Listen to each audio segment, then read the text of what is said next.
Bulletin में अब खबरों का रुख करते हैं विस्तार से, जहां मुख्यमंत्री पुष्कर सिंह धामी ने खटीमा के चकरपुर में वन चेतना केंद्र में तकरीबन 16 करोड़ 15 लाख की लागत से बने अत्याधुनिक स्पोर्ट्स स्टेडियम का लोकार्पण किया। इस स्टेडियम में 38वें राष्ट्रीय खेलों के तहत मलखंभ प्रतियोगिता का आयोजन किया जाएगा। यह स्टेडियम आधुनिक सुविधाओं से लैस है, जहां बास्केटबॉल, फुटबॉल, वॉलीबॉल, कबड्डी जैसे खेलों के लिए उच्च गुणवत्ता वाले मैदान बनाए गए हैं। इसी के अलावा खिलाड़ियों के ठहरने के लिए भी हॉस्टल सुविधा उपलब्ध है।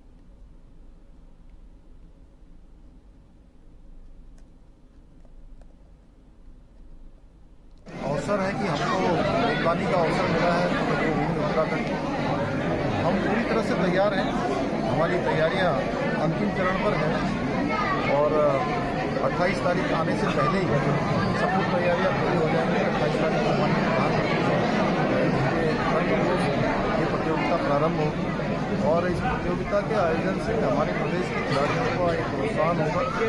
पूरे प्रदेशवासियों के लिए एक बड़ा अवसर होगा कि हम देश के 10,000 से भी ज्यादा खिलाड़ियों का अपने चंपावत के मौड़ा गांव के ग्रामीण रोड नहीं बनने से मुसीबत में दिन काट रहे हैं। यहां एक हृदय वादक मामला सामने आया है, जहां 35 वर्षीय रेखा देवी की अचानक तबीयत खराब होने पर रात में ही गांव के युवा डोली के सहारे 3 किलोमीटर खड़ी चढ़ाई और खतरनाक पैदल रास्तों को पार कर महिला को पोखरी सड़क तक ले आए, जहां से महिला को वाहन के जरिए लगभग 30 किलोमीटर दूर चंपावत जिला चिकित्सालय पहुंचाया गया। ऐसे में चंपावत में भी महिला को उपचार नहीं मिल पाया। चिकित्सकों ने महिला को 150 किलोमीटर दूर हल्द्वानी रेफर कर दिया। इसी मामले को लेकर ग्रामीणों में रोष है और उन्होंने रोड नहीं होने पर नाराजगी जताई है। साथ ही मुख्यमंत्री आवास और विधायक आवास पर धरने देने की भी चेतावनी दी गई है।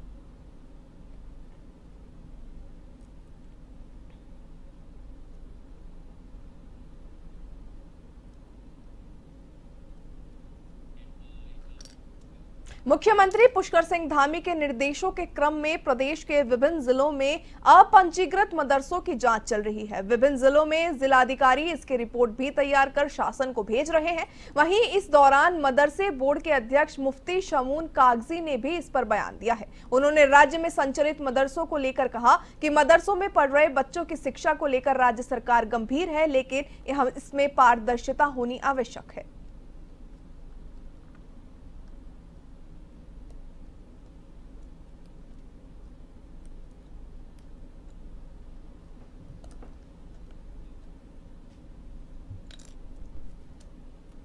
पढ़ने वाले जो बच्चे हैं, ज़्यादातर गरीब घरों के बच्चे हैं, उन्हें गुणवत्तापूर्ण एजुकेशन मिले। माननीय मुख्यमंत्री श्री पुष्कर सिंह धामी जी के दिशा निर्देशों में हमने वहाँ NCERT को लागू किया और बड़ी तादाद में बच्चे उसमें पास भी हुए।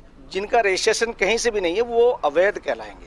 तो हमने बार बार ये कहा है कि आप तो एक अच्छी एजुकेशन देते हैं, ट्रांसपेरेंसी की देते हैं, हर धर्म जो है वो ट्रांसपेरेंसी की, ईमानदारी की बात करता है, तो आपको नियमित होने में क्या।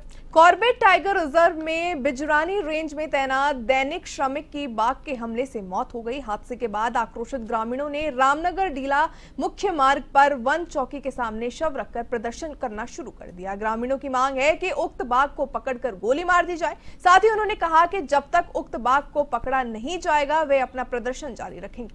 वहीं मामले में कॉर्बेट टाइगर रिजर्व के उप निदेशक राहुल मिश्रा ने बताया कि उक्त बाघ को पकड़ने के लिए उच्च अधिकारियों से अनुमति मिल चुकी है। उन्होंने ग्रामीणों से सहयोग की भी अपील की है।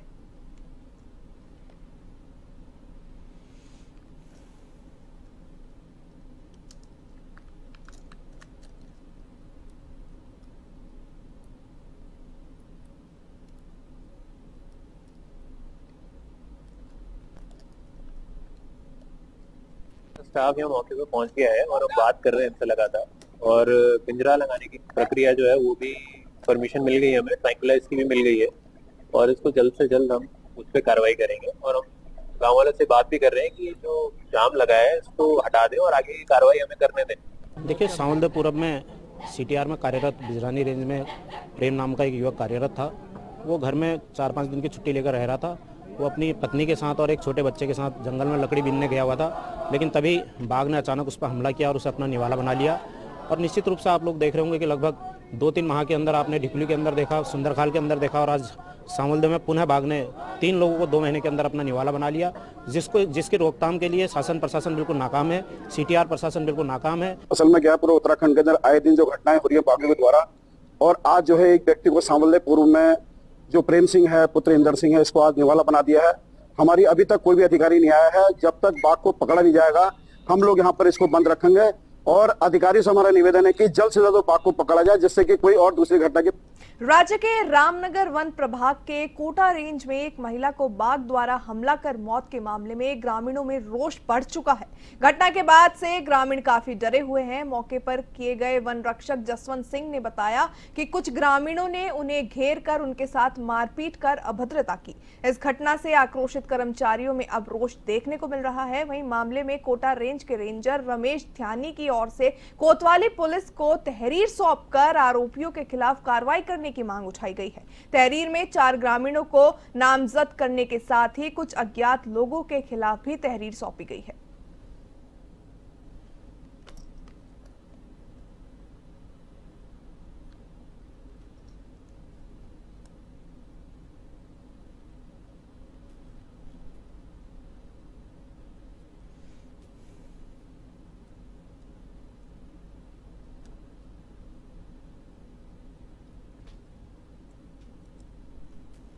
उखलडुंगा में एक बाघिन द्वारा एक महिला को मार दिया था। इस संबंध में जो महिला के शव को पोस्टमार्टम कर परिजनों को सुपुर्द कर दिया था। उसी घटना में गांव के कुछ आक्रोशित लोगों ने वन कर्मी के साथ दुर्व्यवहार किया, सरकारी कार्य में बाधा डाली है। इसी संबंध में आज थाना हाजा पर तहरीर प्राप्त हुई है। तहरीर के आधार पर मुकदमा पंजीकृत जो आरोपी है उनके। राज्य के प्रेमनगर थाना क्षेत्र में सालों से बसी बस्ती में विवाद हो गया, जिसको लेकर लड़ाई झगड़े की नौबत आ पहुंची। वहीं भारी पुलिस बल ने मौके पर पहुंचकर मामले को शांत करवाया। ऐसे में ग्रामीणों का कहना है कि इस बस्ती में वो पिछले 74 सालों से रह रहे हैं और आज अचानक ग्रामीणों को 10 दिन के भीतर बस्ती खाली करने के लिए कह दिया गया है। ग्रामीणों का तो ये भी कहना है कि हरियाणा से कुछ बाउंसर को किसी बाहरी व्यक्ति के द्वारा बुलाया गया है और आपको बता दें बस्ती में जाकर लोगों को डराने धमकाने की कोशिश भी की जा रही है। इसी के चलते आज सुबह बस्ती में कुछ बाहरी लोग आकर बदमाशी करने लगे और झगड़े जैसी स्थिति बन गई और मारने पीटने की नौबत तक आ गई। सूचना मिलने पर मौके पर पुलिस पहुंची और 1 घंटे तक चली जद्दोजहद के बाद मामला शांत कराया गया।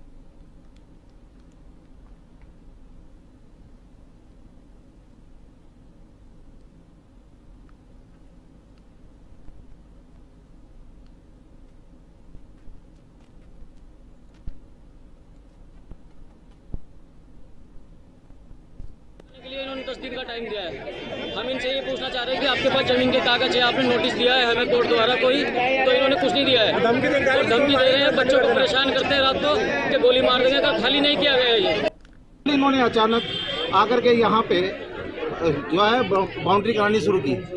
लोगों ने कुछ ऐतराज नहीं किया। क्यों? क्योंकि चलो भाई सब उनको मालिक समझते हैं कि जिस जगह के वो मालिक हैं, हालांकि वो ऑन राइटिंग पेपरों में मालिक नहीं है। इन्होंने लीज पर ये जमीन ली थी जो इनकी खत्म हो रखी है।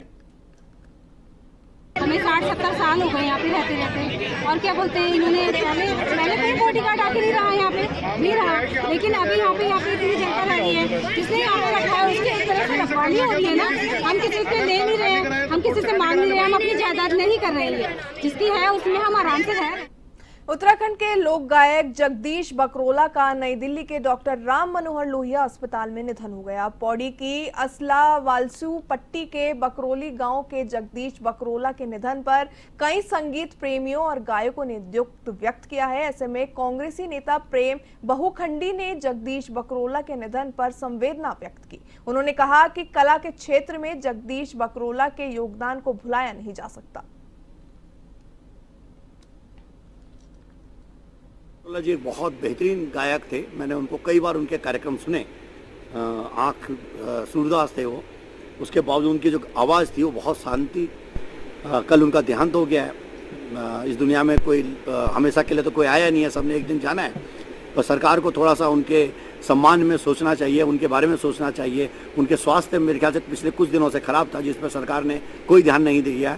मैं माननीय मंत्री जी से, मुख्यमंत्री से निवेदन करूंगा कि उनके परिवार के बारे में जरा बात करें, पता करें कि क्या स्थिति है उनकी, और अपनी तरफ से, अपनी पार्टी की तरफ से उनको श्रद्धा सुमन नमन करता हूं उस महान संघ।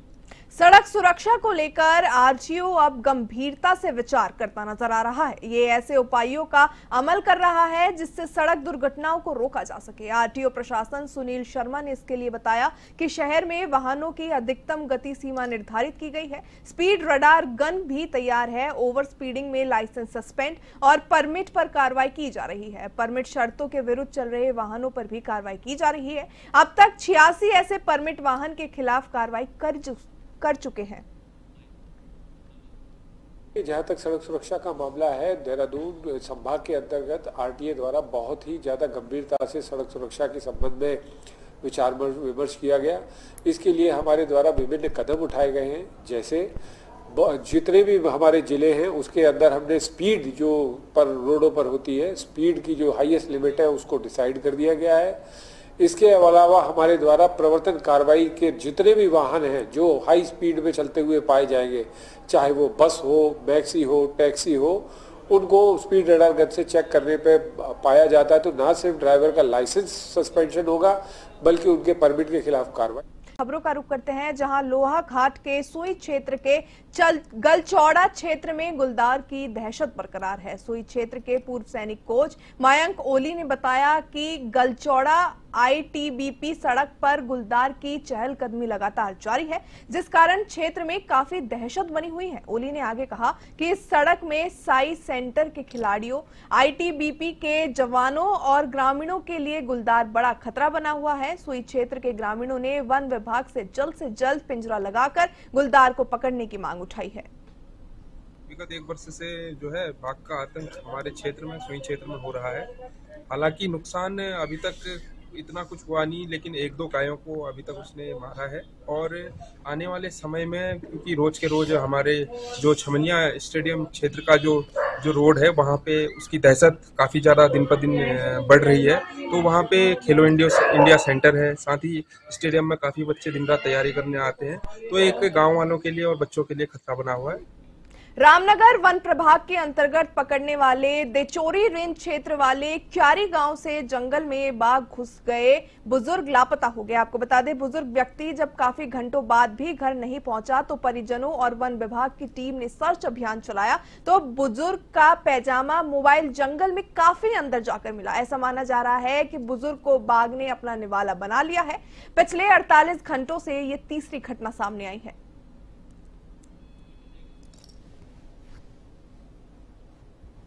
मोहन चंद बिलवाल जी जो यहाँ क्यारी गांव के ग्रामवासी है, वो आज सुबह लगभग 10 साढ़े 10 बजे जंगल के अंदर चले गए थे घास काटने, लेकिन जब 5 बजे तक वापस नहीं आए तो हमें ग्रामवासियों ने हमें कॉल करके बताया कि ऐसे ऐसे हुआ है, और गांव वाले अंदर सर्च के लिए चले गए थे और हमारी टीम भी उन्हीं के साथ चले गए। और तो 9:30 बजे के आसपास वापस आए, और क्योंकि वो सर्च बहुत अंधेरा हो रखा है और वहाँ पर घना जंगल है, वहाँ पे सर्च अभियान अभी तक सक्सेसफुल नहीं रहा, तो फिर से हमने 6:30 बजे टीम को यहाँ पे बुला लिया है ताकि जल्दी से जल्दी सर्च अभियान फिर से स्टार्ट करके उनको जल्दी से जल्दी रेस्क्यू किया। उत्तराखंड निकाय चुनाव में प्रचार के लिए बीजेपी और कांग्रेस ने स्टार प्रचारकों की सूची जारी कर दी है। इसी बीच स्टार प्रचारकों को लेकर भारतीय जनता पार्टी और कांग्रेस के बीच सियासी गर्मी बढ़ने लगी है। बीजेपी ने अपने स्टार प्रचारकों में उत्तर प्रदेश के मुख्यमंत्री योगी आदित्यनाथ का नाम शामिल किया है, तो वहीं आपको बता दें कांग्रेस ने बीजेपी पर वार करते हुए कहा कि कांग्रेस के प्रदेश अध्यक्ष करण महारा का ये बयान सामने आया, जहां बीजेपी उत्तराखंड के निकाय चुनाव को लेकर बहुत घबरा गई है। स्टार प्रचारकों के मामले में भाजपा ने कांग्रेस पर पलटवार किया। सांसद अजय भट्ट ने कहा कि कांग्रेस के पारा कोई भी स्टार प्रचारक नहीं है और कांग्रेस के पास कोई भी नेता मौजूद नहीं है। स्थिति 11 के 11 नगर निगमों में बहुत अच्छी है और बीजेपी इतनी घबराई हुई है कि अपने स्टार प्रचारक पे वो आदित्य योगीनाथ को ला रहे हैं। पूरे प्रदेश में उनके पास कोई नेता ऐसा बचा नहीं जो यहाँ कांग्रेस को टक्कर दे सके, और ये मेरे लिए गौरव का विषय है कांग्रेस के लिए। कांग्रेस के पास स्टार प्रचारक ही नहीं है, क्या करेंगे बेचारे, उनके पास कोई स्टार प्रचारक है ही नहीं, और जिनको वो बुलाना चाहते हैं वो आगे तो वो बिल्कुल उल्टा ही हो जाता है उनके आने पर। उनका नेता ही नहीं है कोई। आप देखिए जरा देश की क्या स्थिति है, और नेता उसमें पहलवानों की तरह से हाफ पहने रहते हैं, आपने देखा होगा। बिल्कुल। चलिए वन उत्तराखंड में फिलहाल के लिए इतना ही, मुझे दीजिए इजाजत, नमस्कार।